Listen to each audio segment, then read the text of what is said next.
será que o William Gomes pode ser titular quarta-feira contra o Botafogo? E o Marcos Antônio, hein? É um jogador que vai ter mais oportunidades no meio-campo do São Paulo?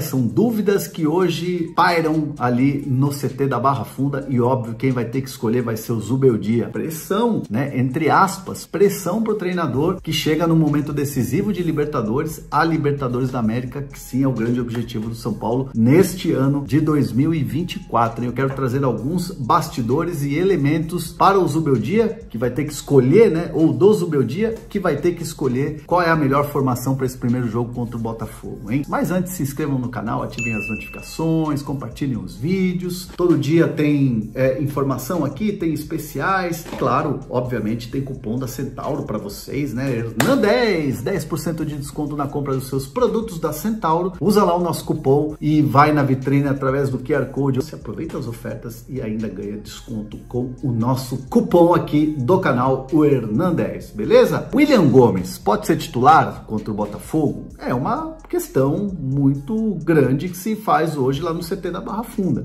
O William Gomes contra o Atlético Mineiro não entrou. O Marcos Antônio também não entrou. Dois jogadores que fizeram a diferença no jogo contra o Cruzeiro. Inclusive o gol da vitória foi do William Gomes, né? Vitória importantíssima, era um rival direto ali. O São Paulo pula na tabela do Brasileiro, não pode se distanciar porque agora é foco totalmente na Libertadores e é o grande objetivo do São Paulo nessa temporada, a Libertadores, né?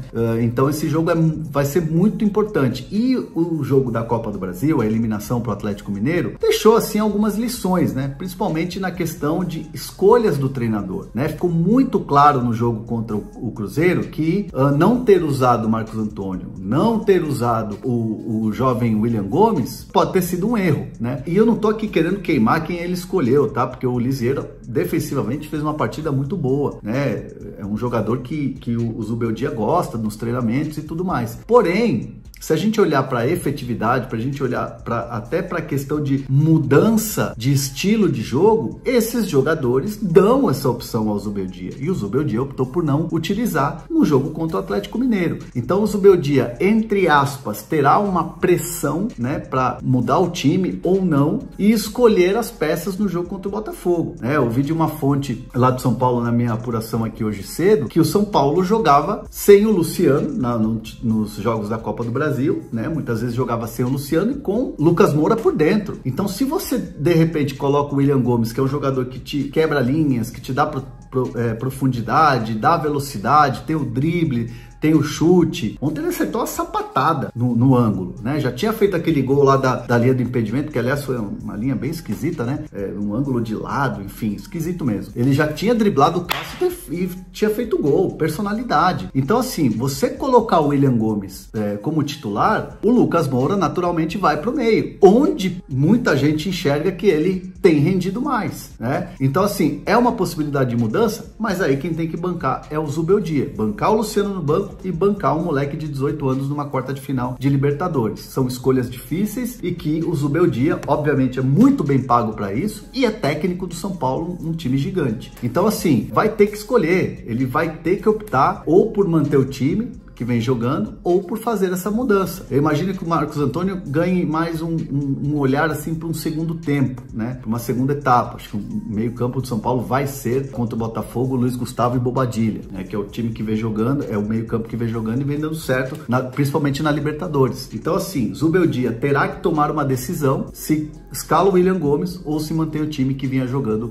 nas Copas. E vocês? Bota aqui nos comentários, vamos trocar uma ideia sobre as escolhas do Zubeldia para esse jogo importantíssimo contra o Botafogo. Nem um gol nos últimos 3 jogos e é o Cruzeiro o próximo adversário. Mas aí é vitória de São Paulo. Vrau, vrau, vrau. Mas aí é vitória de São Paulo. Vrau, vrau, vrau. Calma aí. Domingo toma mais uma no lombo. Prepara o outro lado da lomba. Claro. Vai tomar mais uma.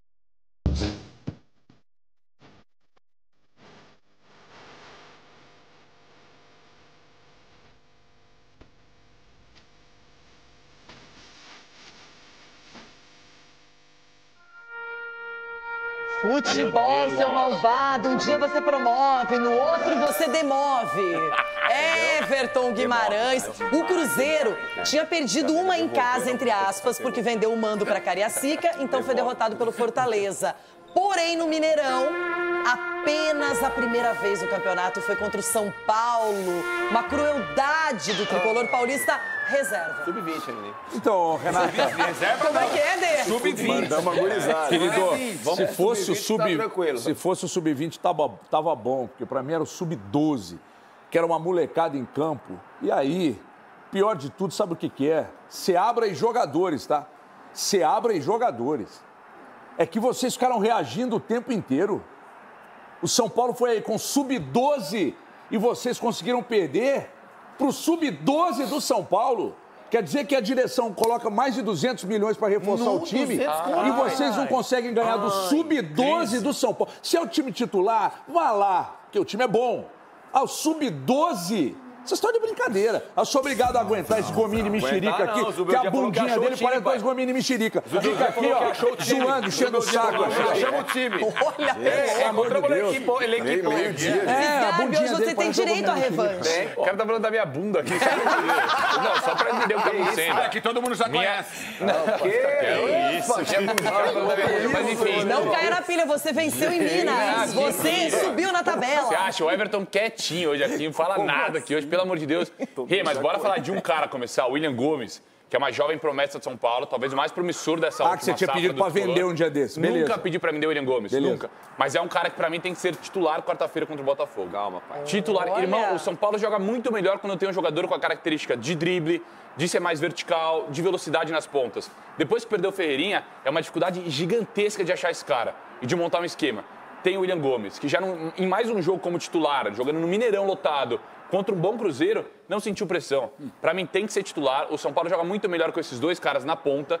O Eric fez um grande jogo. A zaga do São Paulo também. Se tem um setor que o torcedor não pode reclamar, é a zaga, que tem Alan Franco, Arboleda titular. O Sabino, que é um jogador que foi muito questionado no começo, tá muito bem. Ferrarese muito bem. Então eu gostei muito do que eu vi ontem, Rê. É aquele jogo que dá aquele mix de sensações assim. Ao mesmo tempo você fica feliz, porque, pô, ganhou o jogo, enfim.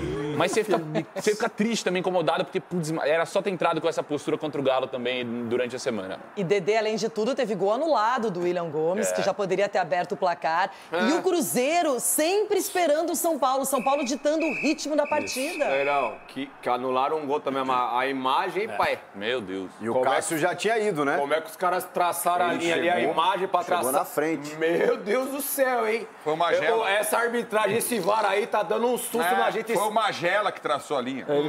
Irmão, pelo amor de Deus, não sei se tava impedindo o gol não, viu? Não sei não. Agora, São Paulo, parabéns, viu?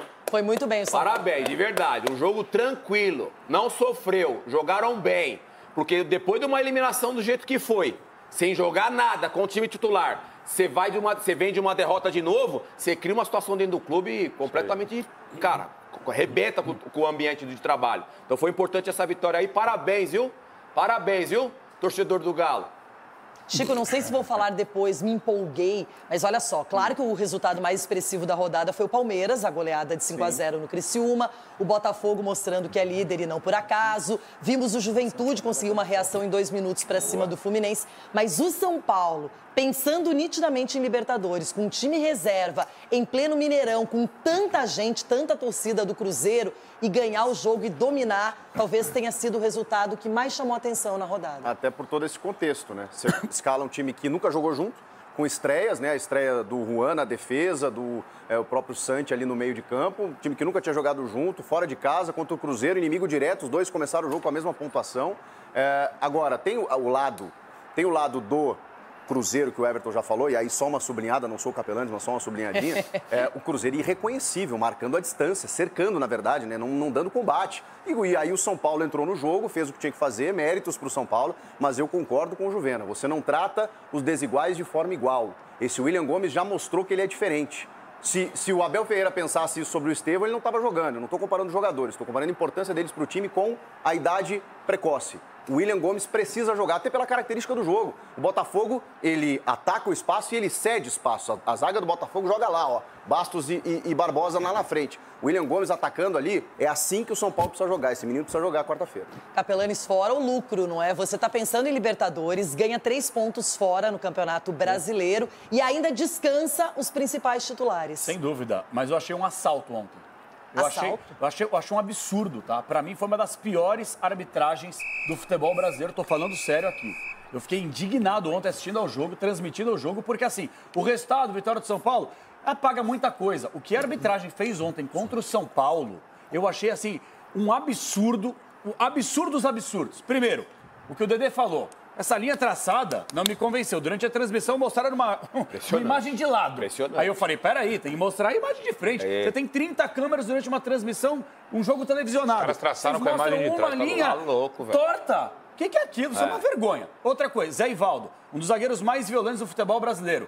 Larga a sola na coxa do William Gomes. Era lance para pelo menos uma revisão. O árbitro nem isso fez. Segundo tempo, cabeçada para o meio da área no escanteio do São Paulo. Pênalti, braço aberto em direção à bola. Apaga tudo isso que eu estou falando porque o São Paulo venceu e amassou o Cruzeiro. Mas foi um resultado mentiroso, assim como uma arbitragem catastrófica ontem no Mineirão. Me permita aqui, tem mais um detalhe não citado pelo Capelanes. No final do primeiro tempo, tem uma falta em que o São Paulo partiria no contra-ataque, mas assim, com o campo aberto, e ele marca a falta para dar o amarelo. O amarelo você dá depois, Wilton. Depois, você pode permitir a vantagem, quando há uma vantagem, e aplicar o amarelo depois. Se fosse vermelho, beleza. Ali, para mim, foi um escândalo também. Mas a arbitragem do futebol brasileiro, Chico, é uma cultura dela, ela beneficia o infrator sempre. Cobrança de falta é um problema. Se o cara pôr a mão na bola, bater rápido, eles mandam voltar. Você está beneficiando o infrator. Não, no caso do Fluminense, entendeu? não. É, isso é verdade. No Fluminense, não. Mas você está beneficiando o Fluminense, o histórico é de C para A, né? Então, não muda nada. Isso é normal, estamos acostumados. Agora, em relação a essa postura da arbitragem, é lamentável. O São Paulo foi muito prejudicado, jogou um futebol de alto nível, os garotos entraram, deram conta do recado, entendeu? E aí vem a arbitragem para fazer o que fez contra o São Paulo. É lamentável, é muito triste isso para o futebol. Bom, o São Paulo, o fato é que pode reclamar sim da arbitragem, tem vários lances, eu concordo com vocês, mas traz um resultado na bagagem importantíssimo, até pensando em sequência, e também sobe no Campeonato Brasileiro, é o 5º colocado. Rapaziada, ficamos aí com o nosso giro de notícias para você ficar por dentro de tudo, não perder nada. Chega deixando seu like, se inscrevendo no canal e ativa também o sininho de notificação para você ficar por dentro de tudo e não perder nada. A gente tá falando aqui do São Paulo, que ontem venceu e venceu bem aí. O Cruzeiro poderia ter sido mais, né? Pênalti aí e um gol mal anulado. Poderia ter sido 3-0, né? E a gente poderia ter emplacado uma vitória que era para ter feito essa vitória em cima do Atlético Mineiro, né? O Cruzeiro que tem jogado bem melhor que o Atlético Mineiro nos últimos dias aí. E o São Paulo não conseguiu vencê-lo aqui. Mas enfim, o que importa agora é colocar a cabeça no lugar e a gente jogar aí a Copa Libertadores e ficar preocupado contra o Botafogo para poder vencê-lo. É isso aí, galera. Um grande abraço no coração. Se inscreva no canal aí, deixe seu like, deixe sua opinião também, é super importante. Um grande abraço, até mais.